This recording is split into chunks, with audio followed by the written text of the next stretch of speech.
YouTube. This is the Duke coming at you with a new edition of Amazing Old School Bike Builds. And today we're going to do a little Q&A. I'm going to go over some questions that you guys have been asking me over the past few months about my collection, and I'm going to try to answer them to the best of my ability. Some of these are, of course, easy questions. We would call them kind of, what's the word I'm looking for here? Well, some of these questions are questions that are very simple to answer, like rhetorical questions. Some of these questions require a little bit more of analysis, but let's see what the first one is. It says, Duke, I'm from Australia. Welcome. I like Australia. And Mongoose BMX bikes are really big here. I see that you have a vintage Mongoose bike collection from 1977 to 81. In your opinion, which year Mongoose is the best one and why? Okay, well, how do you define best? First of all, let's take a look at these bikes real quick and we'll talk about them. Let me see if I can switch this over. This is what the rider, by the way, his name is John. This is what John out there in Australia is referring to. These are the old school Mongoose BMX bikes from 1977 to 1981. And if I had to pick out of the four of them, which are my favorite,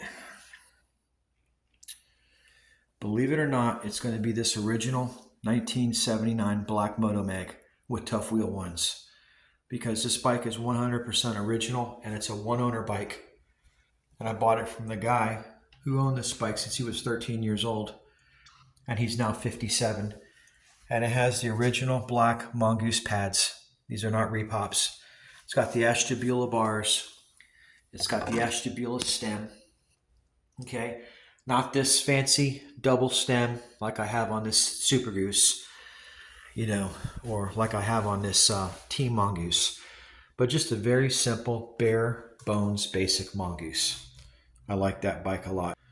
Sometimes I find that the simple things in life are better, and I think that phrase holds true with that particular bike, because it's a bare bones entry-level Mongoose that didn't come with the boat anchor Moto Mags. It came with the nice nylon tough ones, and it's a simple bike. It doesn't even have brakes. It's got a rear Bendix, but for some reason the beauty is in its simplicity. It's a very simple form, very simple function, and it's a practical bike that an entry-level kid with a newspaper route or someone that worked for their parents could have saved the money up for after a few weeks of working. I think that bike was introduced for around $250, but considering that a top-of-the-line Sears catalog bike would have ran around $200, there was a model in there that I'm trying to chase down that came with Yukai wheels and die-cut brakes and a chromoly frame, but it was sold in the 1980 Sears catalog, and it was a $195 bike. So for $50 more, you could have got the PK Ripper or the Mongoose, you know, depending on what components you got. But anyways, that's the favorite one out of the four. So thanks for asking that question. It's a good one. So let's go on to the next one. All right. This one says, let me lay this down for a second. Try to put this on my stand.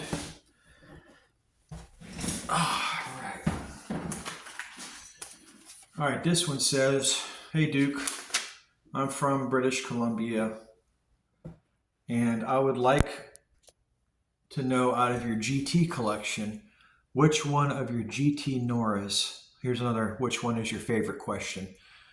Which one of your GT Noras in your collection is your favorite bike and why? Also, what GT bikes are handmade and which ones were mass produced at the GT factory? Sebastian. Okay, well, Sebastian, that's a good question. And for that, we're going to have to refer to the bikes in my collection and go over them. So let's do the same thing. Let's do a swing around and let's take a look at the GTs. All right, so what do we have here? We have an 84 with non-drilled forks, and she's got the TNT revolvers and the chrome Area X7s, I believe. She's all GT. This 82, also non-drilled front forks. She has the Z wheels by ACS. They're magnesium. She's completely stock. except she's got a Pro Freestyle Tour clamp on there, but I think since it's GT, we can do that. Also, she's got a chrome ACS stem, highly polished, and this 1984 has a polished, I believe that's a tough neck, polished tough neck. Both have GT bars. Both are very nice bikes. And then we've got the 83 down here with the drilled front forks. Same thing, ACSZ wheels. This one has 3-piece GT cranks with a GT Wings logo, sprocket, power disc, set of Unitron grips on her. She has the Oakleys on her, and a set of AMEs on this one as well. Value-wise, I think they're all worth about the same, but I have to be honest with you. If I'm looking at the favorite bike, it's going to be this one. I really like the juxtaposition of the red and blue, and I like the decals, and I like the flight pads, and I like the polished PFT seat post clamp. But then again, this one too comes, really close behind as a runner-up. It's really hard to say. Man, that's really a tough one to answer because those are all handmade Gary Turner bikes. When you ask me the question, which ones were made by Gary Turner and which ones were made in the factory, all of those with the flat cap on the back of the top tube were made by Gary Turner, probably in a garage type of operation. I think at some point, of course, they moved to a warehouse. When they say garage-made frames, I think that also encompasses the frames that were made in Santa Ana, California, in their warehouse.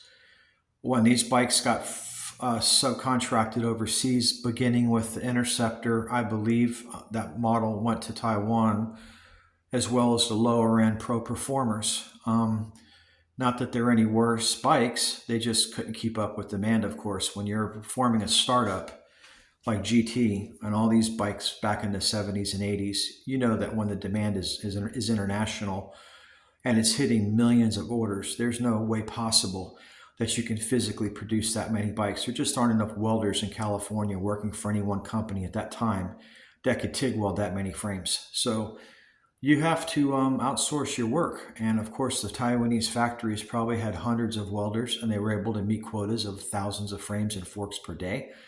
So they had no choice but to globalize their operation and go overseas to make them. But, as much of as a benefit that was for the business model and the corporate model to make money, it did a lot to devaluate the bikes because the collectors are really looking for the American-made GT frames, not so much the Interceptors and not Mach 1s, although I'm not knocking them. They're great bikes, but they don't have that rarity that the older frames made in California have. Anything California made compared to Taiwanese made is going to be worth twice as much. So that's the lowdown on the GTs. So thanks for the question. I appreciate it. And the last one I'm going to talk about is right here from California. This guy says, my name is Skip. I'm 55 years old. I like watching your videos, Duke. Thanks a lot for all that you do to bring BMX freestyle back to new kids that do not know anything about how handmade bikes were made in this country before everything was globalized. We just talked about that and went overseas. Okay, it says, I'm a big Torker fan, and I had a Torker twin tube in 1981, an Eddie King model. Now, Eddie King was one of the main riders for Torker back in the day, and like with all bike companies, the best riders got the bikes named after them. So Eddie King was a frame that was stamped EK. They're not very common. I'm thinking about building one day, as a matter of fact. If I can ever sell this Torker, I'll make another one. But in the meantime, I don't need 2 Torkers. I already have 3 twin tube bikes, so I don't need another one. Anyways, out of all the Torkers, including the Eddie King model, which I had as a kid, I'm having a very hard time relocating one. I can't find any of them on eBay or on OfferUp. What are your suggestions for finding a nice twin tube Torker? And if so, how much should I pay for one?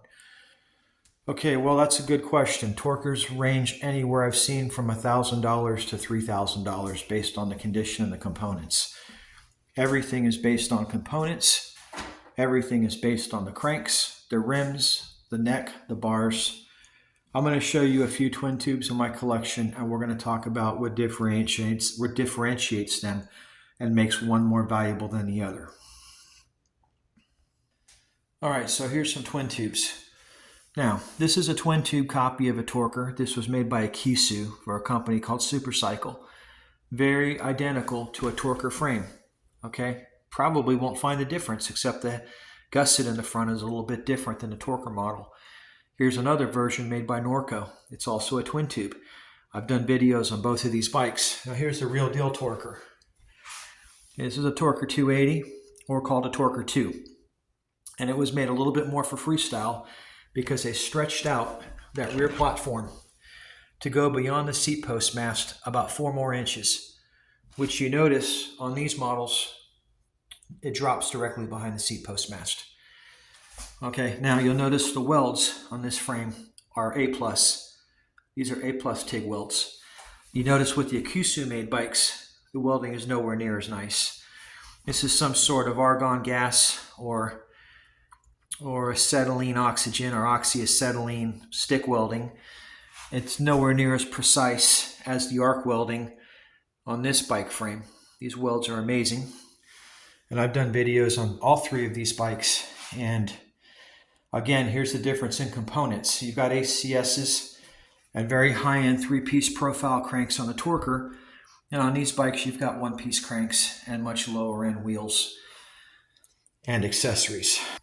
Now, with that said, that doesn't mean that you can't find lower-end components on a Torker and higher-end components on the off-brands. Again, it comes down to whatever anyone threw on the bike.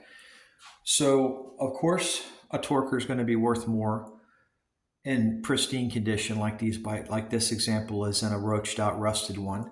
It's going to depend on, like I said, the rims, the cranks, the stem, the bars, the chain, the seat post clamp, brakes, all these things, bottom bracket, headset bearings, all of these things play into the value of the bike, because at the end of the day, if you have to break the bike down and sell it for parts, the sum of all the parts is actually what establishes market value.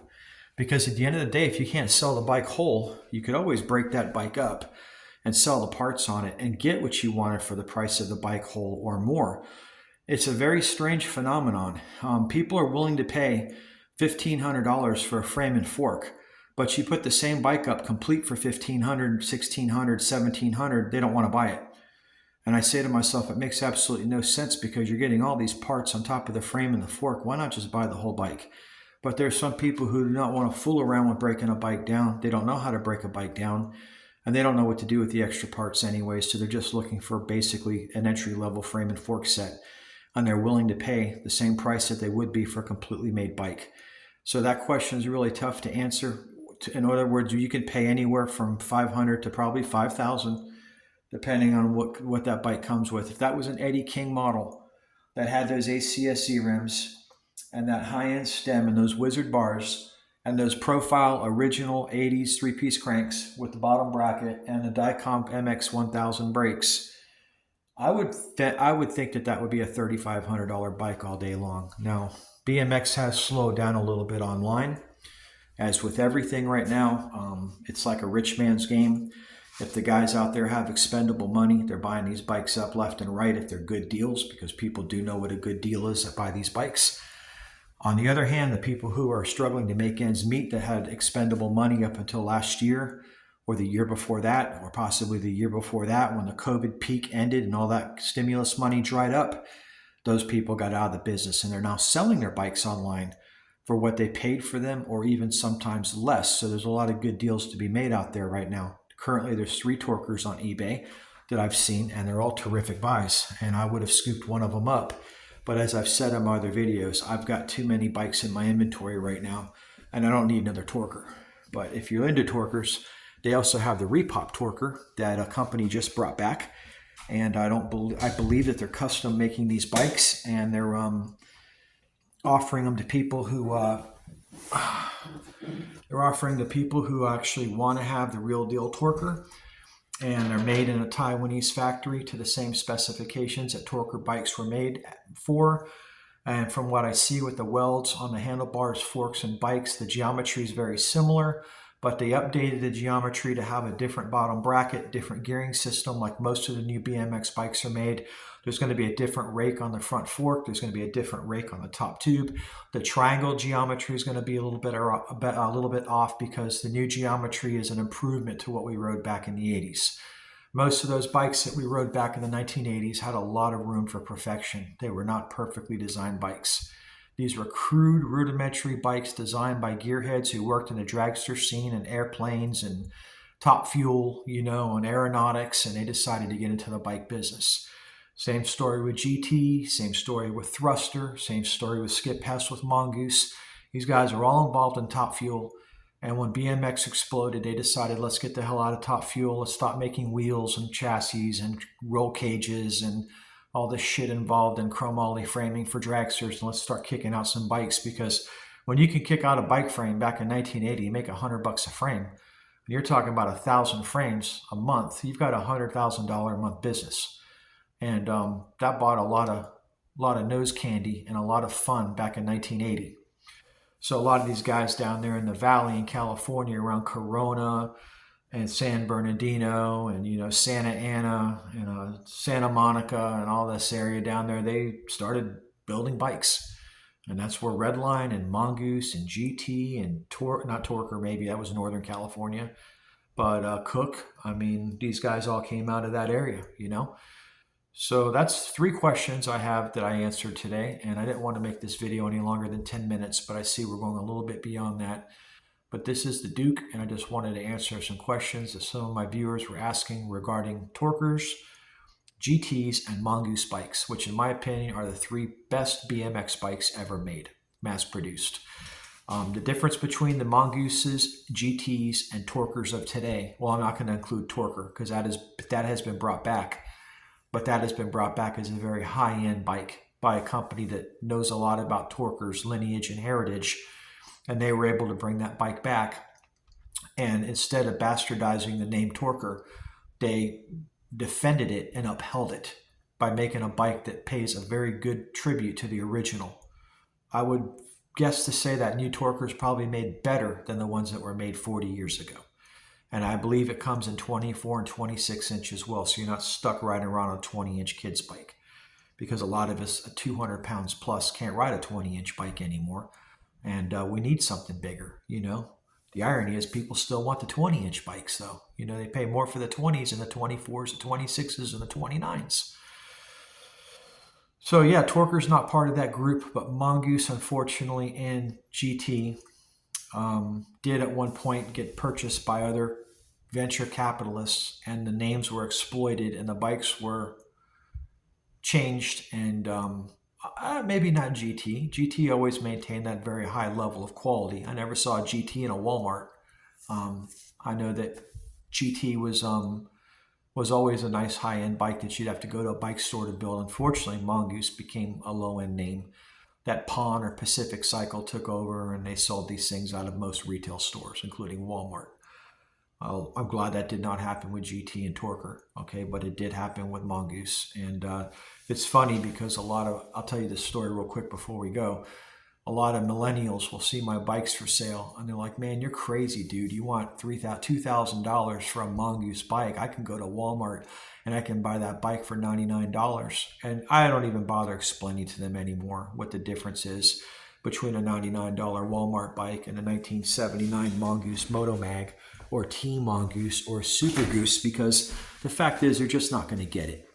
If you're not from this generation, like those of you that are viewing right now to watch me, we're all from this brotherhood of Generation X.